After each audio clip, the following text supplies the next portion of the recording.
Hello everyone, brain bloomer पर आप सभी का स्वागत। आज का वीडियो है चैप्टर द 100 ड्रेसेस के बारे में। टेक्स्ट बुक में ये चैप्टर 2 भागों में है, इसीलिए वीडियो भी आपको अलग अलग भागों में मिलेंगे। ये कहानी हम इंसानों की एक काफ़ी बड़ी कमी की ओर सभी का ध्यान खींचती है और वो है लोगों के बारे में राय बनाना। ये कहानी है वांडा पेट्रोंस्की की, जो कि एक पॉलिश लड़की है और अमेरिकन बच्चों के साथ अमेरिकन टाउन के स्कूल में जाती है। और ये बच्चे वांडा को अलग समझते हैं, उसके बारे में अलग राय रखते हैं।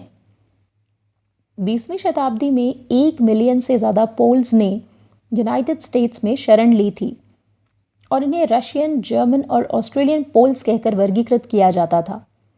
शिकागो को भी कई बार दुनिया का दूसरा सबसे बड़ा पॉलिश शहर कहा गया है, क्योंकि यहाँ पोल्स काफ़ी बड़ी संख्या में थे। आयरिश, इटालियन और ज्यू लोगों की तरह यूनाइटेड स्टेट्स में पॉलिश लोगों के साथ भी भेदभाव होता था। अब आइए देखें कि वांडा के साथ कहानी में क्या होता है। कहानी यूँ शुरू होती है कि वांडा आज स्कूल में अपनी सीट पर नहीं है, लेकिन पैगी, मैडलिन या किसी भी और को उसकी एब्सेंस का पता भी नहीं चलता। वांडा हमेशा रूम नंबर 13 की आखिरी सीट के पास बैठती थी, जहाँ कम मार्क्स लाने वाले लड़के बैठते थे। ये वो जगह थी जहाँ सबसे ज़्यादा पैरों के घसीटने की आवाज़ें, धूल, मिट्टी और हंसी ठहाके होते थे। वांडा बहुत शांत और कम बोलने वाली लड़की थी, फिर भी पीछे बैठती थी। किसी ने कभी भी उसे ज़ोर से हंसते हुए नहीं सुना था।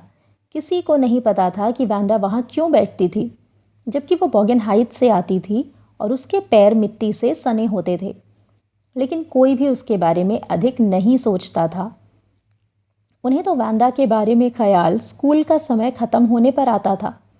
स्कूल लगने या ख़त्म होने के पहले, जब वे 2 या 3 के ग्रुप में हंसते बोलते स्कूल आते थे, तब कई बार वे वांडा का इंतज़ार करते थे, उसका मजाक उड़ाने के लिए।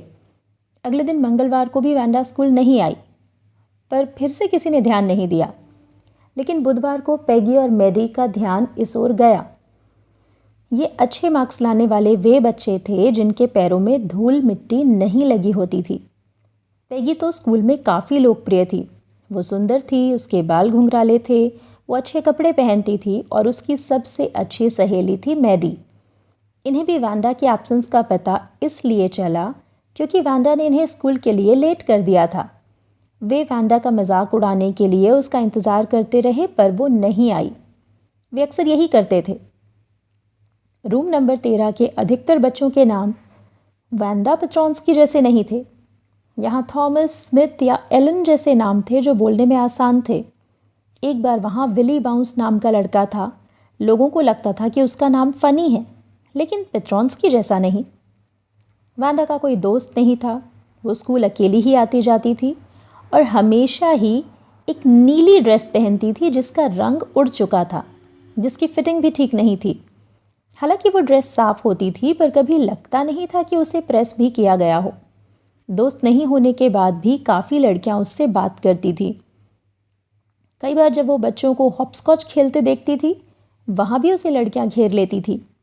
काफ़ी अदब के साथ पैगी कहती वांडा, और सहेली को हल्के से धक्का देते हुए, मानो कह रही हो अब आएगा मज़ा, और पूछती वांडा, क्या बताया था तुमने? तुम्हारी अलमारी में कितनी ड्रेसेस हैं? वांडा कहती 100। खेल रोककर बच्चे भी आ जाते और आश्चर्य से पूछते 100? हाँ 100, सभी लाइन से लगे हुए। ये कहकर वांडा चुप हो जाती। पैगी कहती कैसे कपड़े हैं ये, सभी सिल्क के ना? वांडा कहती हाँ सिल्क के, सभी रंगों के। वेलवेट भी? इस सवाल पर वांडा कहती हाँ वेलवेट भी।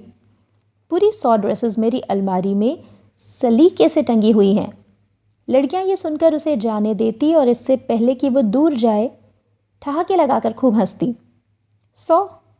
कोई भी कह सकता था कि वांडा के पास सिर्फ एक ही ड्रेस है, फिर वो ऐसी कहानी क्यों बनाती थी? ये भी पूछा जाता कि उसके पास जूते कितने हैं? वांडा कहती 60। अगला सवाल होता सब एक जैसे? वांडा कहती नहीं नहीं, सब अलग, हर रंग के। पैगी, जिसने ये सवालों का खेल शुरू किया था, वो और उसकी अभिन्न सहेली मैडी सबसे बाद में जाते। आखिरकार कंधे हिलाती उदास आंखों से वांडा भी स्कूल चली जाती। पैगी क्रूर नहीं थी, बल्कि वो तो छोटे बच्चों को बुली होने से बचाती थी। किसी जानवर के साथ भी क्रूरता होते देख वो घंटों रोती थी। लेकिन जब कोई पूछता कि वैंडा के साथ ये करना क्रूरता नहीं है, तो पैगी को ताज्जुब होता। क्रूरता? कोई भी कह सकता था कि वो झूठ बोलती थी। क्यों कहती थी वो झूठ? और तो और वो दूसरों जैसी भी नहीं थी। भला उसका ऐसा नाम क्यों था? और मैंने तो कभी उसे रुलाया भी नहीं, फिर ये क्रूरता कैसे? दूसरी ओर इन सवालों से मैडी अब परेशान होने लगी थी। वो भी अगर अक्सर दूसरों के इस्तेमाल किए हुए उतरे हुए कपड़े ही पहनती थी। पर भगवान का शुक्र था कि वो ना तो बॉगिन्स हाइट्स में रहती थी, ना ही उसका कोई फ़नी सा नाम था। कई बार जब पैगी वैंडा का मजाक उड़ा रही होती थी तो मैडी को खुद में शर्मिंदगी होने लगती थी और वह बिना कुछ कहे हाथ में लिए कंचे घुमाती रहती। इसलिए नहीं कि उसे वैंडा के लिए बुरा लगता था, बल्कि उसे डर था कि कहीं ये लोग आगे मेरा भी मजाक ना उड़ाने लगे। वो वैंडा जितनी ना सही पर गरीब तो थी। उसे ये भी पता था कि 100 ड्रेसेस का झूठ नहीं बोलना चाहिए, फिर भी उसे ये बिल्कुल अच्छा नहीं लगेगा अगर लोग उसका मजाक उड़ाने लगें। फिर भी वो चाहती थी कि अब पैगी वैंडा को चिढ़ाना बंद कर दे बस। आपको क्या लगता है, क्या मैडी पैगी को ऐसा करने से रोक पाएगी, या वैंडा खुद ही बता देगी कि वो ये झूठ क्यों बोलती थी? वीडियो के अगले भाग में पाइए ऐसे सभी सवालों के जवाब। Hope you like the video.